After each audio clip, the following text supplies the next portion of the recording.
Hi everyone and welcome to another video. Today I have with me the T14 Gen 5 with the Intel Ultra 155U. It has also 32 gigs of RAM and 1 terabyte of storage.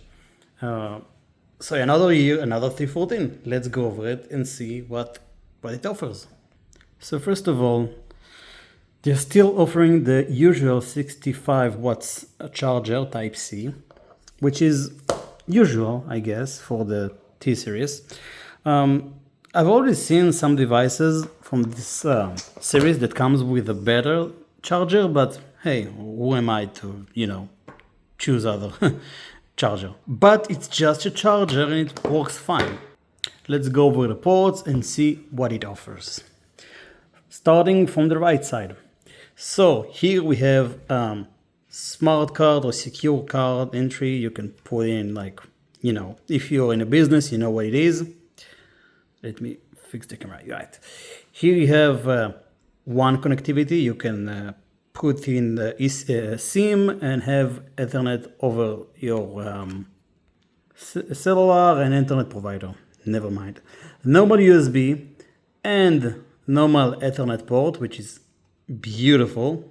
I like this kind of ports. Kensington lock. On the back we have nothing but a place for the fan. Finally they're putting it in the right place, because up until now that fan was either way on the right side, on the left side, right side, left side, but this year finally it's here, so good job. On the left side we have two Type C's Thunderbolt connectivities, like over here you can charge and over here you can charge as well. HDMI, another USB that's also being used offline. For example, the laptop is turned off, it still can charge the device it's connected to, for example, the phone or any other thing. And the last port, we have the earphone connectivity, the jack 3.5. On the front, we basically have nothing except from the camera. So Lenovo got used to the new design, language design, the place for the camera. It's like a place for you to open the screen easily. It's something that you have to get used to. It's like different from the whole device, but yeah, it is what it is. But enough chit chat, let's open it up and see what this device offers internally. So here is the new keyboard and the trackpad and the whole font. I mean, it looks like the previous version, but much better. Like the whole speakers area looks much better. The ThinkPad logo looks much cooler, like they did with the X1 Carbon, where it's like embedded. And yeah, it looks fairly good. Let me power it up and we'll begin with the full review. So here we have it, powered up. So the weight of the device feels fairly light, even though it's a little bit slimmer than the usual T14. It still feels good. I really mean it. It doesn't feel like it's 1.3 kilo, or if you want by pounds, it's 2.8 pounds. It feels much lighter. I don't know what Lenovo did, but it feels much better this time. So the screen is fairly basic. I mean, still full HD. It's not something too bad if you're thinking about battery life. On the Lenovo site, you can find some other options for like OLED, or if you want to have a touch version, but all of them are still with 60 Hz. And yeah, now this year the screen feels and looks a little bit brighter, feels a little bit better, but still nothing too impressive. And about the keyboard, so the keyboard we have received this year feels much better. Each key has more depth, so it means if you press on it there is a little bit more travel and it feels much better for typing. You should experience that and you can have a test for it. For example, on the MacBooks, on the 2016 if I remember correctly, when they've changed this weird butterfly, it was the worst. This time it's much higher, so it feels much better. Other two key differences is first we no longer have the option key, not the option key, I mean regarding the right click. If you look, you can see it down here, it's no longer that. It's the Microsoft Copilot, which, if I'm being honest, I'm rarely using, and I think most of us still are rarely using it, but yeah. And on this side, if you can see, Lenovo, after I don't know how many years, have swapped between the control and FN. You can still swap it within the BIOS or within the Lenovo Vantage, but it's kind of weird that they've done it after so many years.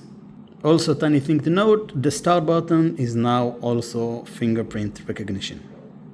Let me show you how it feels to type on the keyboard of the T14 Gen 5.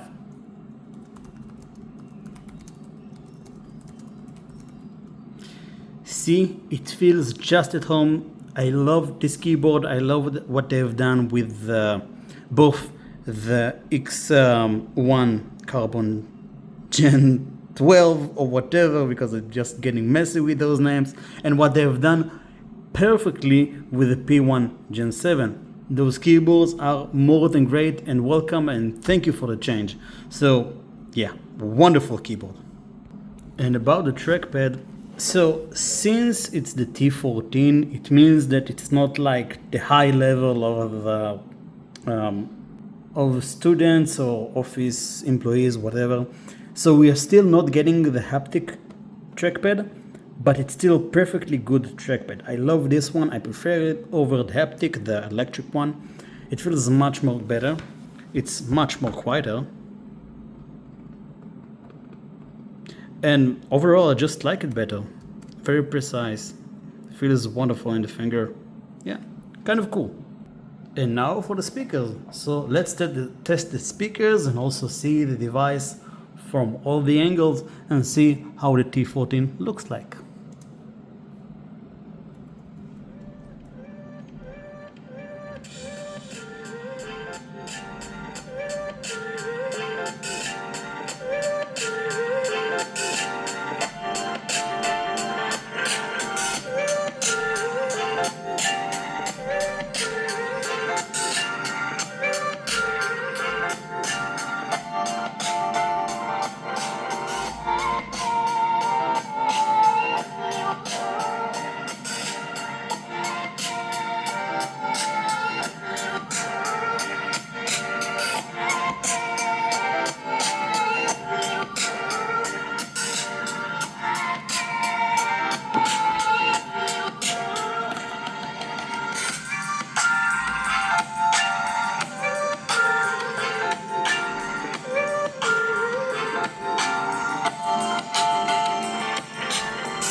So that was the speakers test. So I think the test went fine. It went smooth. Although the speakers are still not X1 Carbon level or P1 level, which is kind of disappointing. But I guess for a device that costs around $1,000, it's fair enough. Just use external, headphones or whatever, and you'll be fine. So just a few seconds before I'm beginning the benchmarks, let me show you the hardware and how it looks like in a task manager.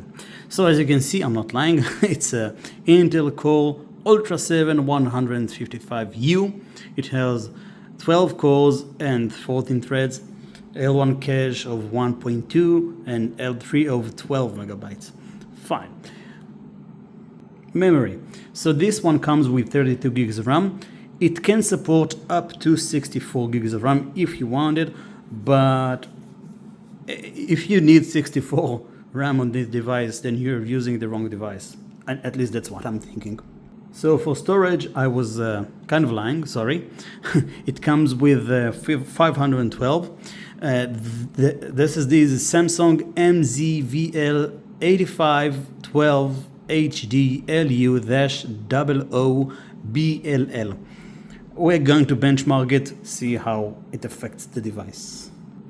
it does not come equipped with some kind of GPU.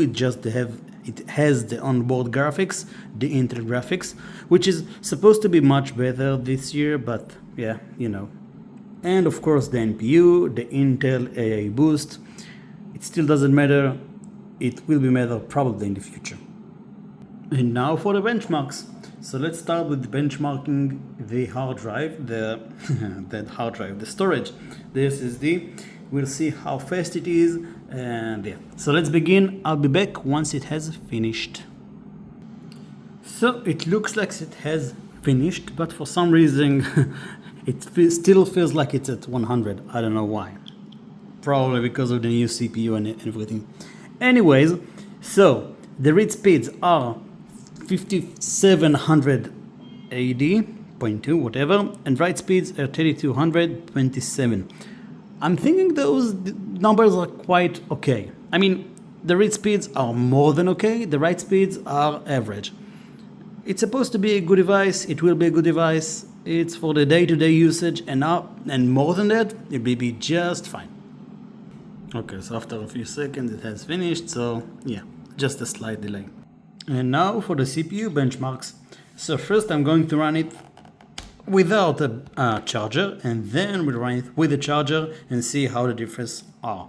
So let me run, and I'll be back once it has finished. Now, a second before I'm showing you the numbers for the CPU benchmarks, which are kind of disappointing, let me show you how much the X1 Carbo Gen 12 with the same CPU received. Here, that computer received single core of 790 and multi-core score of 6900. Okay, and the XPS with the better CPU received 966 and multi-score of 8200. Now, how much the T14 Gen 5 received? Well, those are the numbers. The single core is much better, which is kind of good, I guess. I mean, most of our applications are still using a single core. So the single core score is 1271, but the multi-core score is kind of low. It's too low, if I may say. I mean, even against the X1 Carbon, which is supposed to be like smaller and much more efficient, the multi-core score is kind of low. Anyway, let me show you the rest of the numbers and go and do again the test, but this time with the charger, and we'll see what the difference is. So again, I'm going to run the test, but this time with the charger, and we'll see how it impacts the benchmark, CPU benchmark. I'm going to run it, and we'll see when it's back. Now that's what I'm talking about. Single core score of 2300, multi-core score at 9838. Cool, those numbers are finally good, I guess. So let me show the rest of the numbers and go to the onboard GPU benchmarks and see what it gives us.